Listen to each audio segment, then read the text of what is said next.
Ravidas park इतना बढ़िया जगह, कैंट स्टेशन इतना बढ़िया जगह, आप वहाँ फोटो नहीं बना सकते हैं, आप वहाँ वीडियो शूट नहीं कर सकते हैं। क्या आपको वीडियो शूट करना उस पीड़ित व्यक्ति के सामने अच्छा लगता है जहाँ इलाज के लिए रहा होता है? अगर उसको हम इलाज के लिए जल्द हॉस्पिटल पहुंचा देते तो शायद किसी माँ की जो कोख है वो बच जाती, शायद किसी पत्नी का सुहाग बच जाता, शायद किसी बूढ़े माँ बाप की लाठी बच जाती, शायद किसी छोटे छोटे बच्चों की खुशियां पूर्ण हो जाती।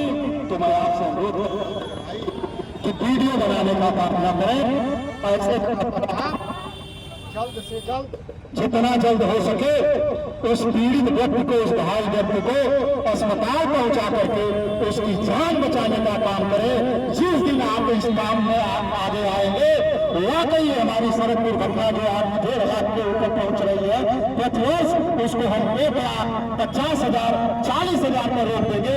और जिस दिन आप ये काम करना शुरू कर देंगे, हमारा यहाँ बताना सार्थक हो जाएगा, आपका यहाँ सुनना सार्थक हो जाएगा। मैं तो जानता हूं कि एक आदमी भी मेरी बात को मान लिया, अगर एक आदमी भी एक जान बचाने में अपना योगदान दे दिया तो हम धन्य हो जाएंगे, हमारा कहना धन्य हो जाएगा, हमारी काशी धन्य हो जाएगी। क्या आप लोग किसी चीज में हमारा सहयोग करेंगे? और यह मेरा सहयोग नहीं है, यह जनता की सहयोग है। रोड एक्सीडेंट किसी का हो सकता है, चाहे पुलिस वाला हो, चाहे आम पब्लिक हो, चाहे रोड पर चलने वाला कोई भी व्यक्ति हो, किसी का भी रोड एक्सीडेंट हो सकता है। छोटी छोटी लापरवाही किसी की भी जान ले सकती है। तो पहली बात तो हम लापरवाही नहीं करेंगे, और दूसरी बात, कहीं भी घायल व्यक्ति अगर हमको दिखाई देता है सड़क पर तो उसको जल्द से जल्द अस्पताल पहुंचाने का काम करेंगे। अब हम आपको ये भी बता दें कि अगर ऐसा काम करते हैं तो सरकार अब आपको 25,000 रुपये पुरस्कार भी देने का काम करेगी। ये आदेश आया है।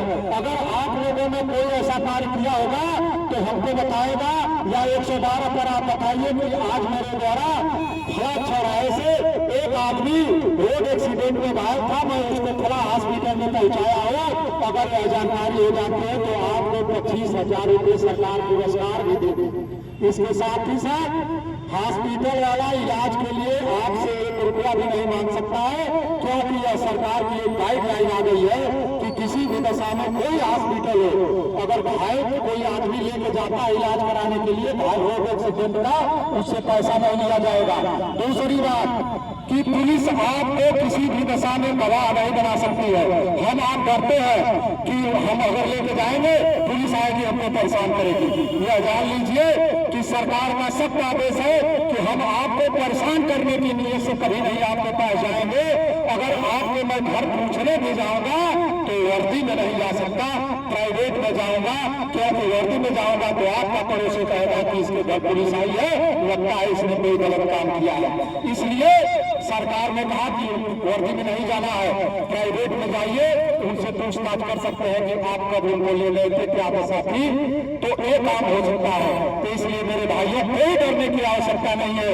आइए हम आप मिलकर के इस सड़क दुर्घटना में हो रही मृत्यु को कम करने का काम करें, और जिस दिन यह काम में हम आप आगे बढ़ेंगे, सरकार तो उसका राहवीर का नाम भी है। हम ये कहते हैं कि हमको पुरस्कार मिले न मिले, हम पुरस्कार मिलने के लिए काम नहीं करेंगे। हम जिस दिन यह काम करेंगे, यहाँ हमें कोई पुरस्कार दे या न दे, लेकिन वहाँ से हमारा पुरस्कार पक्का हो जाएगा, वहाँ से हमको इस पुनीत कार्य का फल मिलेगा। इसलिए हम आपसे कि आप जरूर ऐसे काम में आगे आए। इसके साथ नहीं साथ बात और करते हुए हम अपनी बात समाप्त करेंगे। मेरे भाइयों, आप ही के जिले की राजधानी कहाँ है? लखनऊ। कहाँ है? लखनऊ। लखनऊ में एक मेडिकल कॉलेज है जिसका नाम है king George medical college, KGMU, और एक और संस्थान है उसका नाम है राम मनोहर लोहिया इंस्टीट्यूट। यह दोनों संस्थानों ने मिल करके एक सर्वे किया। उस सर्वे में यह निकल करके आया कि 40% मौत केवल नाबालिग बच्चों द्वारा वाहन चलाने से होती है। कितनी होती है? 100 में 40 मौतें। अब सोच लीजिए कि 1.5 लाख में कितनी हुई। मेरे भाई, इसको तो मैं रोक सकता हूँ ना, जिस दिन हम आप एक अच्छे अभिभावक का काम करेंगे, अच्छा अभिभावक समझ रहे हैं ना, हम अगर किसी के पिता हैं तो हम अपने बच्चे को अगर अच्छी तालीम देंगे, अच्छी शिक्षा देंगे, अच्छा उनको बताएंगे तो उसका परिणाम अच्छा निकलेगा। क्या बताना है, किसी भी दशा में जब तक उनकी 18 वर्ष में हो जाए तब तक उनके हाथ में गाड़ी की चाबी नहीं देनी चाहिए। किसी भी दशा में उनको गाड़ी चलाने से रोकिए, इसलिए रोकिए कि अभी उम्र उनकी खेलने की है, अभी उम्र उनकी पढ़ने की है, वह राष्ट्र के निर्माण में काम करेंगे। उनको कहिए कि आप पढ़ लिख करके देश का भविष्य बनिए, राष्ट्र का निर्माण करिए, आपको गाड़ी चलाने का बहुत मौका मिलेगा। अभी उनको स्कूल भेजिए, उनकी उम्र अभी पढ़ने की है। इसलिए जिस दिन हम आप मिल करके उनको गाड़ी की चाबी नहीं देंगे, उनको नाबालिग को वाहन नहीं चलाने देंगे, तो उस दिन सड़क दुर्घटना में हम कमी ला सकते हैं। जो 40% मौत नाबालिग बच्चों के वाहन चलाने से होती है, उसको हम कम कर सकते हैं। कम कर सकते हैं ना, तो कम से कम इसमें हमारी आप सहभागिता निभाइए कि हम 40% मौत को कम करें। और हम अपने माताओं से, बहनों से, बेटियों से कहना चाहते हैं कि जब आपके घर का कोई बालक या आपका पति या आपका पिता या आपका भाई घर से निकल रहा है, अगर 2 चक्का से जा रहा है और बिना हेलमेट में जा रहा है, तो आपका काम होगा कि एक बार उनको टोकिए कि रुकिए, हेलमेट ले लीजिए, तब जाइए। इसलिए कि हम आपका इंतजार करेंगे कि शाम को आप वापस आए।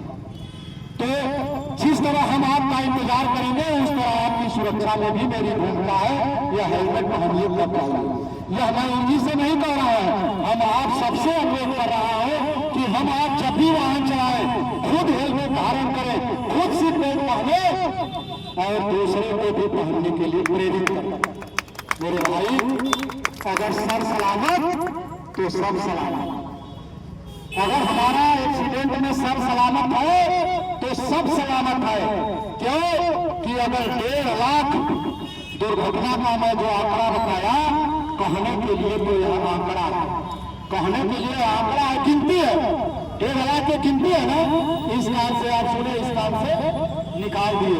लेकिन मेरे भाई, जिस घर की के ऊपर यह विपत्ति गुजरती है, जिसके घर का आदमी रोड एक्सीडेंट में मारा जाता है, उसके लिए हम आंकड़ा नहीं होता है। उसके लिए क्या होता है, उसके लिए पूरी दुनिया होती है।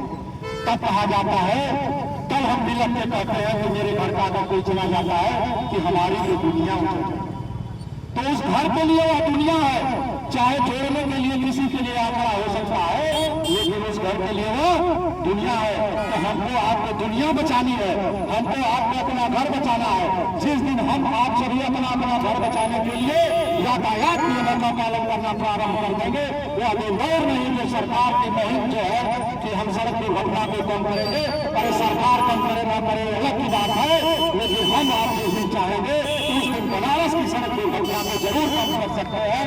और जिस दिन बनारस की सड़क दुर्घटना कम हो जाएगी, हमारा यह जनपद दुर्घटनाग्रस्त जो श्रेणी बनी है उसके सबसे निचले पायदान पर होगा। क्योंकि दुर्घटनाग्रस्त के ऊंचे पायदान पर हमको नहीं जाना है, हमको ऊंचे पायदान पर कहाँ जाना है? स्वच्छ भारत, स्वच्छ बनारस, समृद्ध बनारस, पढ़ा लिखा बनारस, ये हमको बना करके ऊंचे स्थान पर जाना है। रोड एक्सीडेंट के ऊंचे स्थान पर नहीं जाना है।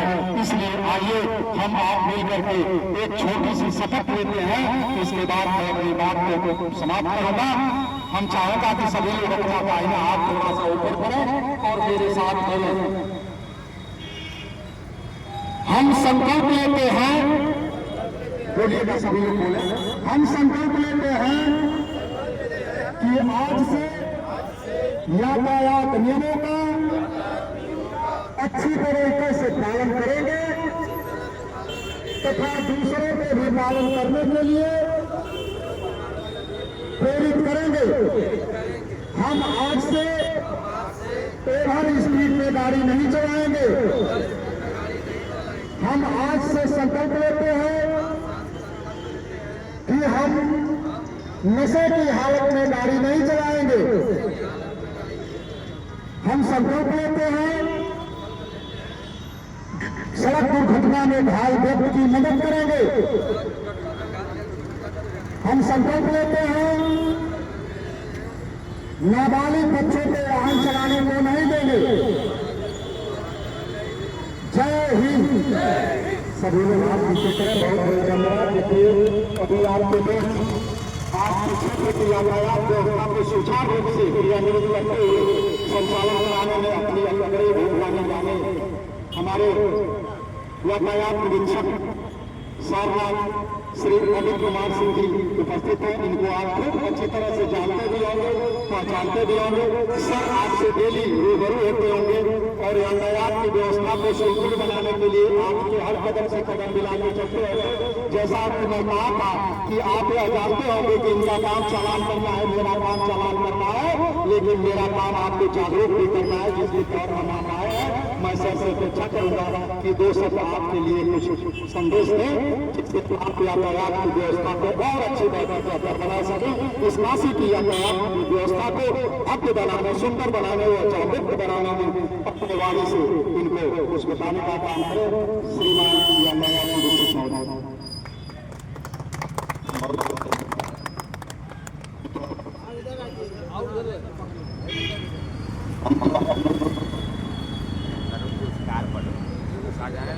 मैं तो आप लोग से मिलता ही रहता हूँ। यातायात के संबंध में बहुत विस्तार में आप लोग को बताया गया। यातायात वहाँ चलता है, आप लोग को यातायात नियमों का पालन करें। अभी ग्रहण कराए गए हैं। अभी एक महीना मैं गाड़ी से महिला बैग लेके बिटिया लेके जा रही है, तो उसका यही कहना था तो कितनों सिखा लाएंगे समझ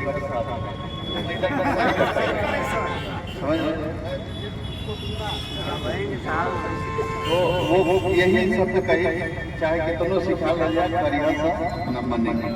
तो ऐसा मत करिए। एक आम मतलब एक महिला अपने मन से कर रही है, इस चीज़ को ध्यान रखिए। समझ रहे हैं ना? हम तो आप लोग को समझाते हैं कि भाई यातायात नियमों का पालन करिए, गलत जगह पर पार्किंग न करिए, तरतीब से अपना गाड़ी खड़ा करिए। पूरे शहर में इससे ज़्यादा चौड़ा का रोड नहीं मिलेगा और फिर भी यहाँ अव्यवस्था पर बनाया जाए। कभी कभी नहीं। अभी आज एक रैली निकली, सारनाथ से एक रैली निकला है, वो आके आप ही लोग का ऐसा मत करिए। ये एक चीज मतलब क्या रहा है, ऐसा नहीं है कि हम नहीं है या हम हैं तभी जान रहे हैं। सब चीज सबको मालूम है, समझ रहे हैं ना? सीसीटीवी कैमरे लगे हैं और हर पूरे शहर की यातायात व्यवस्था का उनसे मतलब बैठे बैठे हो रहा है। तो मैं फिर कह रहा हूँ, आप लोग जैसे हम लोग जागरूक कर रहे हैं तो आप लोग जागरूक बनिए, ठीक है ना?